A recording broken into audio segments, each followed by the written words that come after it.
harga berapa? Yang ada yang berapa? Assalamualaikum, hai semua, bagaimana kabarnya hari ini? Semoga teman-teman semua diberi kesehatan dan rezeki yang melimpah dimanapun kalian berada. Ketemu lagi ya dengan saya di channel Dwi Sumedang. Semoga teman-teman semua tidak bosan ya menonton video-video yang memang setiap hari saya upload. Dan mudah-mudahan video yang saya bagikan bermanfaat untuk teman-teman semuanya ya.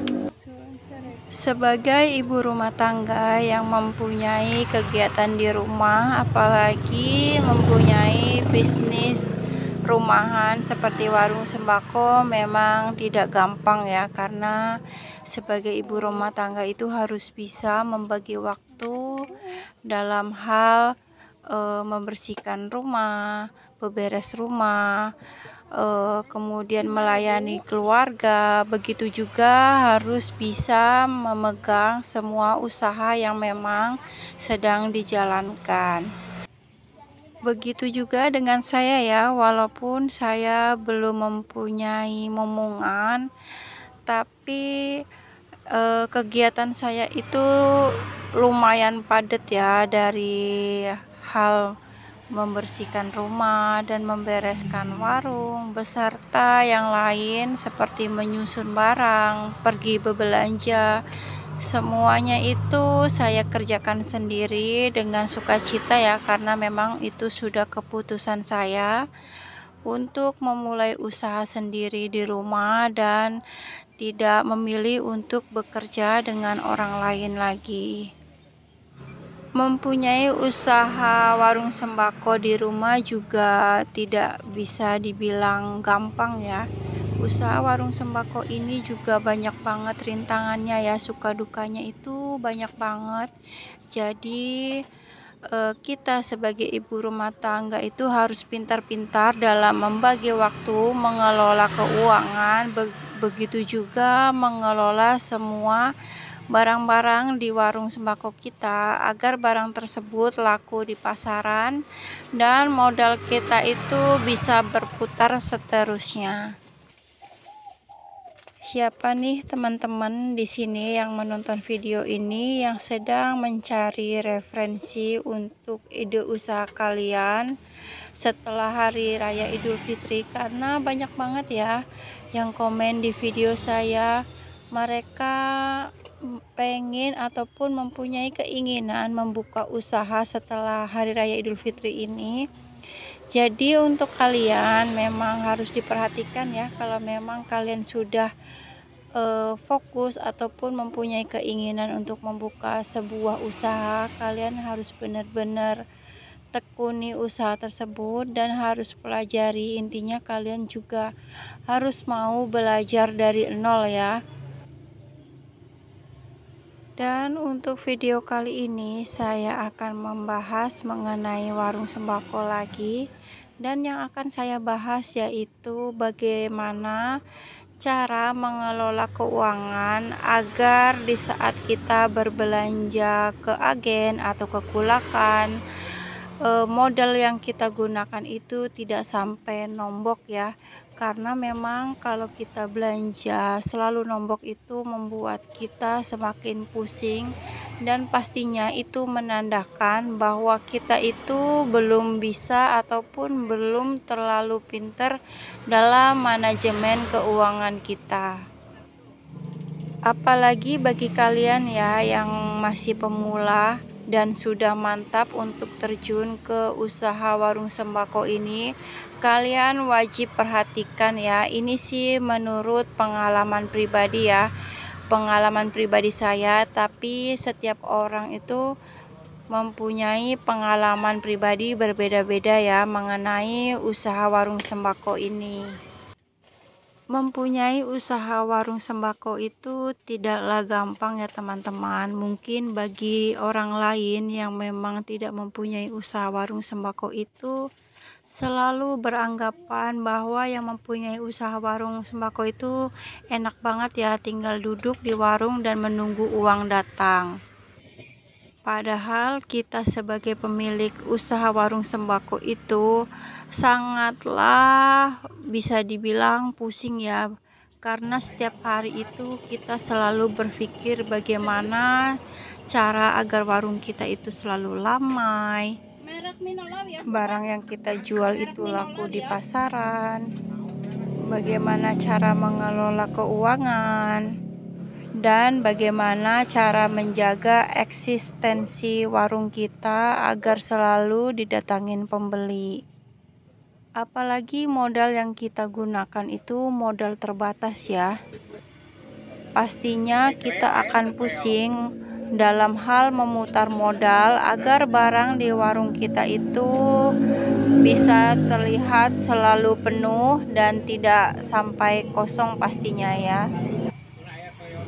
Karena apabila barang-barang di warung kita sampai terlihat kosong dan tidak ada, itu akan membuat pelanggan kita itu kecewa apabila mereka akan belanja di warung kita, produk yang akan mereka beli sudah kosong ataupun sudah habis. Terkadang orang lain juga berpikir kalau melihat tempat usaha kita ataupun warung sembako kita itu ramai, mereka selalu berpikir kalau kita itu mempunyai tabungan yang banyak dan mempunyai uang yang banyak. Padahal mereka tidak tahu ya, pendapatan kita ataupun modal yang kita gunakan itu selalu berputar setiap harinya. Jadi dari uang kembali ke barang, dari barang kembali ke uang lagi, begitu seterusnya. Seperti usaha warung sembako saya ini, memang penghasilan dari usaha ini tidak pernah saya pakai ya untuk kebutuhan harian saya pribadi, karena memang 100% dari penghasilan warung sembako saya ini saya gunakan untuk mengisi warung sembako saya ya. Tidak ada sedikit pun uang dari penghasilan warung sembako ini saya gunakan untuk keperluan-keperluan lain, karena memang untuk makan sehari-hari itu saya dapat dari suami saya ya. Jadi penghasilan dari warung sembako saya ini memang saya gunakan 100% untuk mengembangkan usaha saya ini. Jadi cara saya untuk mengatasi agar di saat kita belanja itu tidak pernah nombok dan tidak pernah hutang. Memang yang namanya hutang pasti ada ya. Saya juga terkadang ada nombok sedikit, tapi tidak pernah banyak ya, kecuali memang kalau saya itu ada pesanan dalam jumlah yang besar.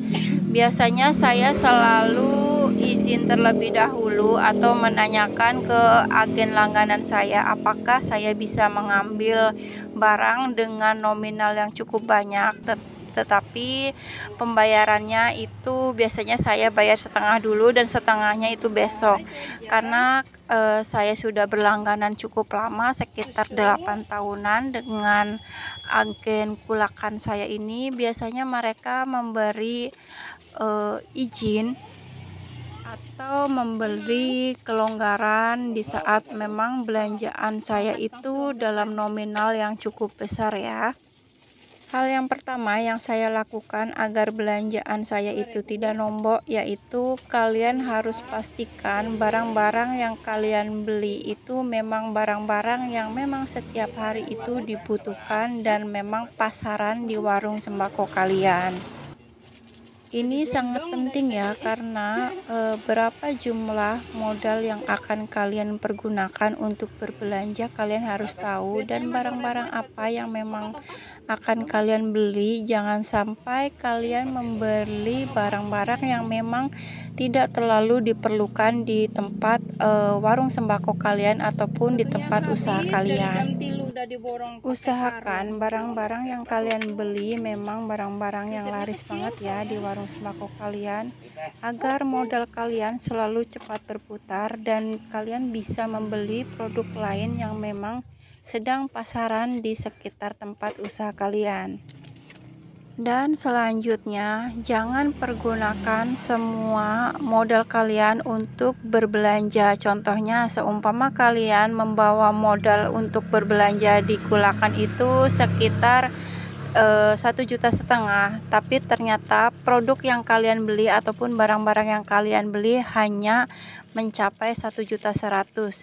Jadi sisa uang tersebut janganlah kalian belikan semua, kalian bisa simpan di rumah karena sisa uang tersebut bisa kalian manfaatkan di kala ada sales ataupun kebutuhan lain yang memang biasanya dadakan ya. Contohnya seperti warung sembako saya ini ya, karena memang posisi warung sembako saya ini di pinggir jalan seperti ini. Terkadang siang-siang itu ada aja sales yang datang. Jadi memang kita harus sediakan ataupun persiapkan uang dadakan di warung apabila nanti itu ada sales dadakan menawarkan barang yang memang kemungkinan barang tersebut itu kita butuhkan di warung sembako kita. Karena pada dasarnya kita sebagai pelaku usaha baik itu warung sembako ataupun usaha lainnya harus memang benar-benar cermat dan bisa memilih produk yang memang laku di pasaran ya. Apalagi dalam hal memutar keuangan ataupun manajemen keuangan. Kalau kalian sudah memilih usaha warung sembako, kalian memang harus bisa memutar keuangan di warung sembako itu, baik itu membagi uang modal, membagi keuntungan, dan membagi uang untuk berbelanja harian. Kalian harus perhatikan poin ini karena ini menyangkut kelangsungan dari usaha kalian sendiri. Karena usaha warung sembako itu tombak utamanya itu manajemen keuangan ya. Kalau manajemen keuangan kalian itu tidak bagus dan tidak berjalan dengan baik, itu akan mengakibatkan usaha warung sembako kalian akan bangkrut dan tidak akan berjalan dengan lancar. Itulah sedikit tips dari saya. Mohon maaf ya kalau kata-kata saya kurang jelas, dan mudah-mudahan kalian mengerti. Dan sampai ketemu di video-video selanjutnya ya. Assalamualaikum warahmatullahi wabarakatuh. Bye bye.